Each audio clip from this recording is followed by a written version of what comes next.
মাশাআল্লাহ, আমার ছেলের পছন্দ আছে বলতেই হবে। আলহামদুলিল্লাহ। আমার মাইয়াটাও খুব লক্ষ্মী, ছোটকাল থেকে খুব আদর যত্ন করে ওরে আমি বড় করছি। ভাই সাহেব, আপনি একদম চিন্তা করবেন না, আপনার মেয়ে আমাদের বাড়িতেও খুব আদর যত্নে থাকবে, কি বলেন?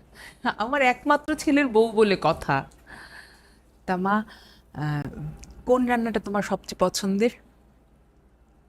মানে রান্না বান্না কিছু শিখেছো?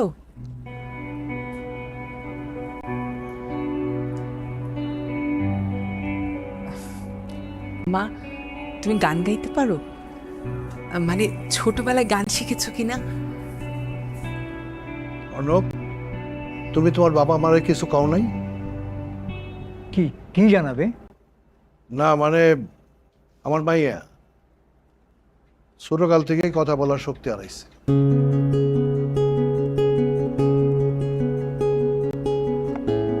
আমি অর্ণবকে এত করে কইলাম একটু ভাইবা চিন্তা আসতে, একটু মা বাবার সাথে কথা বলে আসতে। ও আপনাদের কেন জানাইলো না আমি ঠিক বুঝলাম না।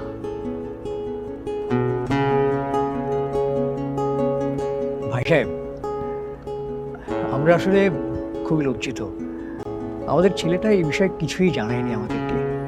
আমরা কেমন আপনাদেরকে একটা বিব্রতকর অবস্থার মধ্যে ফেলে দিলাম, তাই না? গিয়ে আমরা এক কাজ করি, আমরা ঢাকায় যাই, ঢাকায় গিয়ে আমরা নিজেরা আলাপ আলোচনা করে তারপর আপনাদেরকে সিদ্ধান্তটা জানাই। বাবা, I have found it.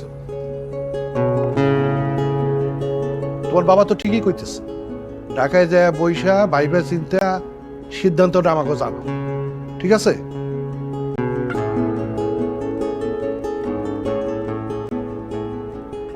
না না মা, ওটা তোমার উপহার।